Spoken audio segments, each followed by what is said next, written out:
Welcome to UO Today. I'm Paul Peppis, Director of the Oregon Humanities Center. My guest today is Jason Brown, Associate Professor of Creative Writing at the University of Oregon. He's published two collections of stories, Why the Devil Chose New England for His Work from 2007 and Driving the Heart and Other Stories from 1999. In March 2015, Brown and his sister, Elizabeth Schaeffer Brown, published in Salon.com a profile of Roya Mahboob, an Afghan social entrepreneur who had generated outrage due to her work teaching computer literacy to girls. After receiving death threats, Mahboob fled to the U.S. in 2013. Brown and his sister interviewed Mahboob in New York and then traveled to Afghanistan to talk with her family and associates about their continuing efforts to promote digital literacy and education among Afghan girls. Thanks, Jason, for coming on the show. Thank you for having me, Paul. How did you and Elizabeth come to learn and write about Roya Mahboob? My sister, she came across my sister's radar. My sister works in development, and so Roya came across her radar, and we felt that there hadn't been any kind of in-depth look at the work she had done. But also, my sister and I are constantly on the look for people like Roya, because we're working on a long-term project on what we call humanitarian disruptors. People sort of independently trying to make a difference outside of NGOs and government bureaucracies. So I mentioned a little bit about Roya Mahboob. Could you tell us a little bit more about her? Who is she? Why is she important?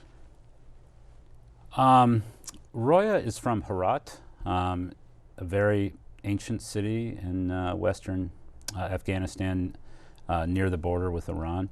And as a young child, she left. She had to leave when the Taliban took over. So she has spent most of her life as a refugee of one kind or another.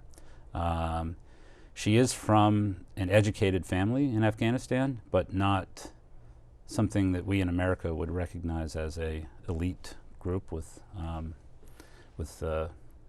bounteous privileges. So she's important for a lot of different reasons. And her story is even more complicated than what we were able to outline in that article. She's a very talented and charismatic and determined and courageous person. She studied at Herat University and focused on technology. And she put herself out there with her friends and family to start this business, a technology business. At the same time, there was something called the Herat Incubator, which was funded by the Department of Defense. So it's not to take away from her courage and her ability, but she and others like her were able to have some quick success, several years after the invasion of Afghanistan, in part because of the sort of laudable efforts of the Department of Defense, trying to incubate some of these small businesses to get some traction. But that immediately resulted in a backlash. And that's in large part what we were interested in as well. But what's remarkable about Roya is that she's determined not to just become successful and escape her circumstances, but she is absolutely determined to be involved in helping, her nation, her people, her family, make a difference. So why does she think that this effort of educating Afghanistani girls to computer literacy, why is that such an important project for her? Well, it's purely based on her experience as a woman in Afghanistan and as an Afghan citizen.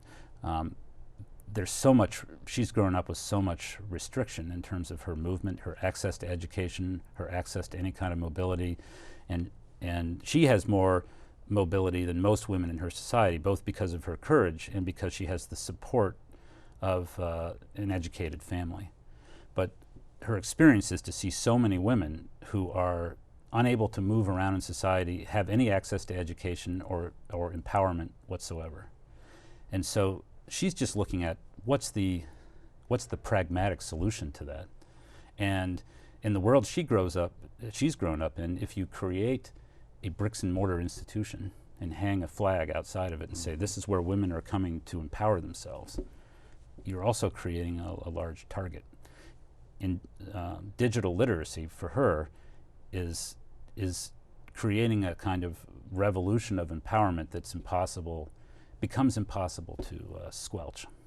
Because it's done, these young women don't have to be in the same building together. They can be in their homes working on the web and communicating and making connections. Yeah, I mean there's very little, there's very shallow sort of hard technology or hard cable penetration in terms of internet, but the access to cell phone coverage and 4G and 3G is sort of opening up connectivity to a large portion of the country. So in other words, girls and women who are at home can connect to each other, to a wider community. They can develop knowledge, and in some cases, as a second article we did in Salon pointed out, there's sort of technology developing that allows them to make a living without even leaving the home and going out into public, which some people would argue is, well, that's headed, in the West, she gets criticism for saying, well, that's headed in the wrong direction. Mm-hmm. But if you're on the ground, you're just trying to take one step forward. Mm-hmm. Just one step is a victory. It's not ideological as much as it's pragmatic. So you interviewed her in New York, and right. then and what led you to the idea that you were going to go to Afghanistan? I mean, not the safest place for two Americans to go. Well, we were threading the needle. It was several months, or I think it was a month maybe after the official end to the U.S. involvement in Afghanistan, which meant that we had a window before the security situation devolved. And we jumped in that window, and we also realized that we looked at all the press that had been done on her, and she had been interviewed before, but I particularly felt that it was extremely shallow, but that's also a function of where journalism is. Mm-hmm. So we wanted to do, and I'm not interested in being a conventional journalist. I'm interested in profiles. I'm interested in writing and talking about people who are doing interesting things that could potentially change people's lives. And we couldn't do that. It wasn't worth doing unless we went there. So what was the most surprising thing that you learned when you went to Afghanistan? In some ways, I'm not sure I was surprised, but what was moving, I mean, I would say that there were several experiences that were very moving. One was we went to visit a women's soccer team that Roya has been supporting, and the courageous spirit that was evident in these girls. They were all, under 17. The star of the team was only 12 years old, and she was also the star of the national women's Afghan soccer team. First of all, they have to have a lot of courage. In order to go to these practices, they have to be out in public, especially in the last 6 months. The security situation has gotten worse, and it's even more dangerous for them to continue to go to these practices. So it's inspirational to see, the spirit that comes alive in people when they're determined to live their lives, And the other experience, of course, was visiting the classrooms, where you look the girls in the eyes, who have their computers in front of them, and the ironies, of course, are not lost on me when we go in and we see they so seldomly have power that they have a keyboard painted on the blackboard, so that's their first learning experience of the computer. And then they were sitting there in front of their blank screens, when we were there because the power had gone out. But Roya had recently bought them a generator, so one of the men went down and fired up the generator in the basement, and then the computer screens came on. And so when we asked them questions through a translator, they were absolutely determined to have us know and have the world know. I wish we had the power to have the world know, but that they were determined to live their lives, and they were determined not to be known by what they felt was being broadcast about Afghanistan. That they were not a country of terrorists, you know. They did not want ISIS, you know. They did not want Taliban. They wanted to have their lives. What are some of the obstacles, you sort of alluded to them, that Afghani women, and in particular Afghan girls, face in trying to do this work, in trying to learn this stuff? It's almost, well, I mean, I feel that what's powerful, the other two things that I was deeply moved by, first of all, I was moved by her family, but mostly I was moved by the obstacles that they face.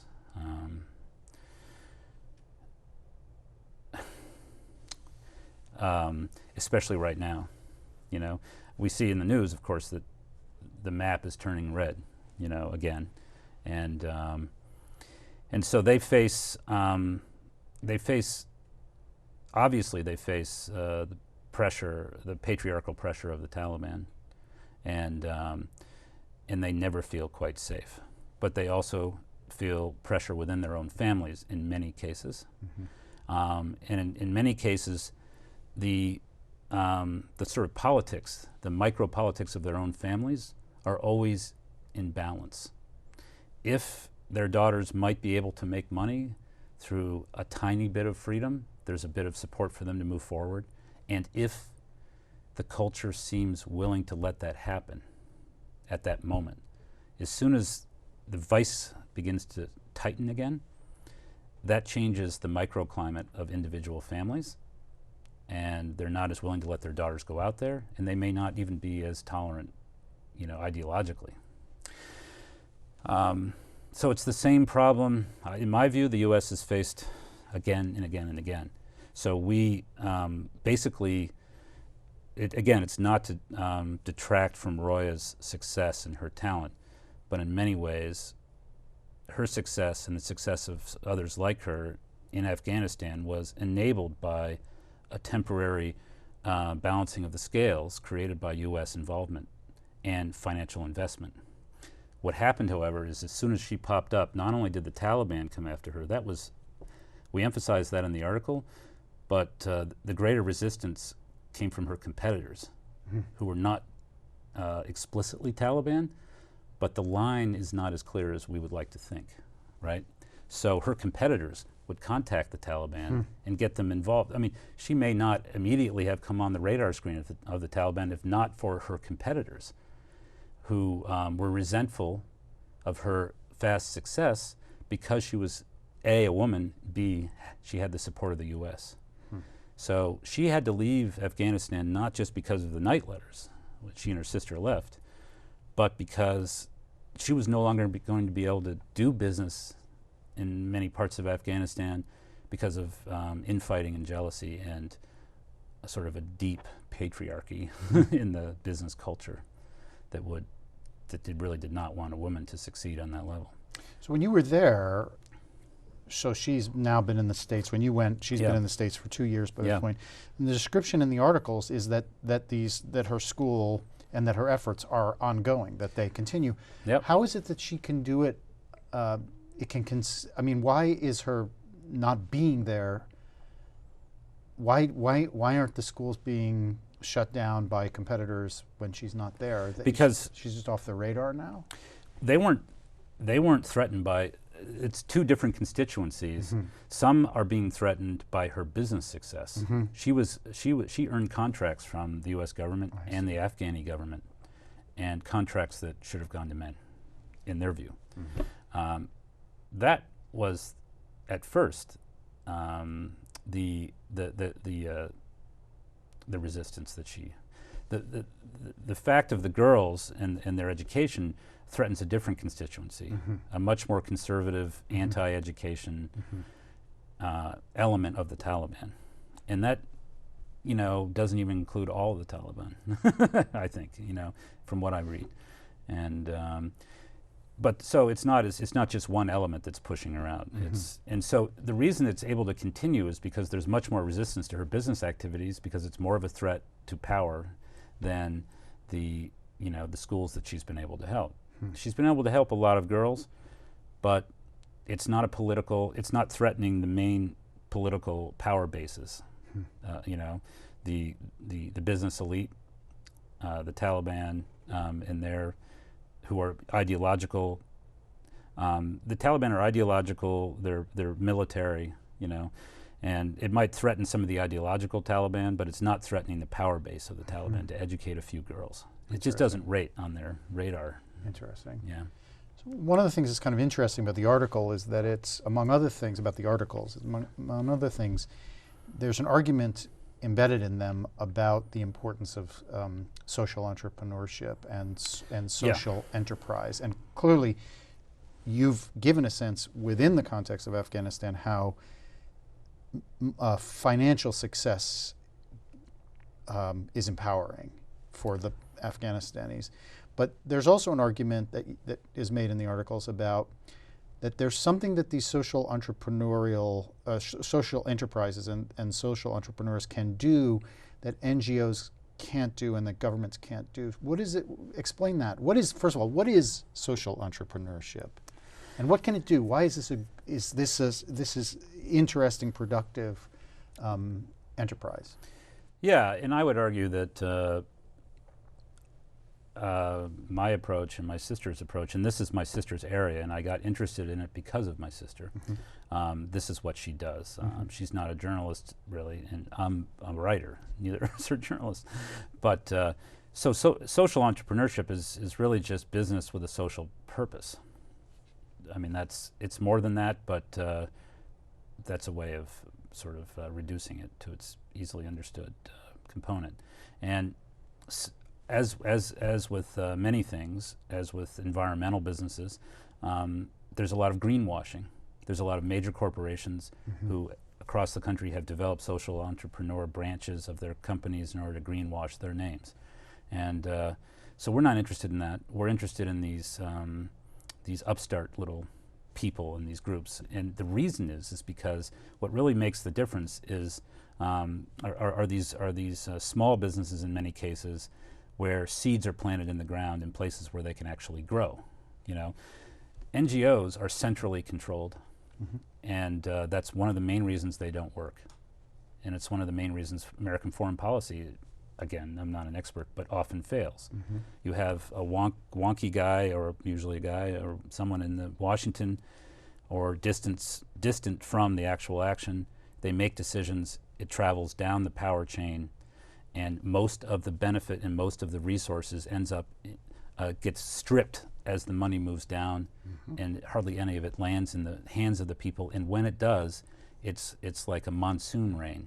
It dumps on them, they pack it away, and then it's gone. So when you're trying to seed people who actually live there, who know how to make something succeed, there's much more hope that they will succeed. The trouble is you're always dealing with the devil when you're doing that. There's no avoiding it because there's already a dysfunctional power structure in place. You have to work with it. And so it's not a very good soundbite for people in Washington or in New York who are trying to sell the purity of their mission. The purity of their mission, it's deceptive. It sounds great, but it's actually often doing less to change things in a long-term way. And so it's complicated, which is not something we're set up to be able to deal with in the media very well. But so you say it's a monsoon and then it goes away. So here we are. We're now in the period when it's going away, or it's going gone away. Yeah. The Taliban is resurgent. The Americans are withdrawing. How is she responding to those conditions? I mean, is she still fighting a good fight and still optimistic, or is it becoming a much more difficult thing for her to undertake this project? It becomes increasingly difficult, and this gets into her personal story, I think. So she's a very talented and very smart woman. She was suddenly made one of Time Magazine's 100 People of the Year in 2013. And then she arrives in New York City. And so she's a young woman. She's, was 27, I think maybe she's older now, but she immediately wanted to start a Fortune 500 company and make hundreds of millions of dollars and support her whole town. But she's now in New York City, and she's now, guys from the CIA would show up with suitcases of cash to seed, a little guy in a shirt like mine would show up, smile, and drop off a suitcase and leave, 6 years ago. That's gone. So we propped her up, and now, along with Afghanistan, of course, we've brought her over here and forgotten about her. And so she has to adjust to living in a capitalist society without the tribe that she grew up in, without people who necessarily care. So she's been stunned by her encounters with people who seem to be interested in what her mission is. But all they've been interested in many cases, they've been interested in leveraging her gold standard image to promote or advance some agenda of their own. And she doesn't understand that's often baffling to her. She's had to essentially adjust to the street fight of business in New York City. And that's a huge adjustment. Her family has lived a tribal existence for thousands of years. That's how they orient themselves. And now they're split up for the first time ever, So that's just I'm offering that just as a seed of, a tiny taste of the kind of difficulties that she will overcome, but that she's currently having to overcome. You have, at various points, implied how your ideals as a fiction writer and your commitments as a fiction writer were important in the way you approach this project. So you've differentiated both you and your sister from journalists. And these articles are long-form journalism. They're much longer than we typically would read in today's journalistic press. Right. What are some of the things that you were trying to bring, given your training as a fiction writer, into these articles? Well, the first one about Roya, the one I'm sort of most interested in, I'm trying to tell her story and part of her story, and her longer story is far more interesting. And what I'm trying to do is with humility, stay within my talents, which I think are to tell a story and to put you there, which is part of why we had to go there and see her family in order to understand her and understand where she's coming from and who she is, and describe her family and her hometown and the house she lived in as part of her story. And to me, that's what separates it from a lot of what we get hit with in the press. And there's nothing wrong with that kind of journalism. It's just that's not what I have to offer. I have to offer this other thing, and that's what I'm interested in offering. I want to tell people's stories, and there's many people who have done that. John Didion and John McPhee, and they're, people I admire who have been doing this, and they're my influences, so to speak. You and your sister have now written 3 long articles in Salon, which have come out of the trip. Should we expect to see any more articles that are? We're working on. Well, we've left.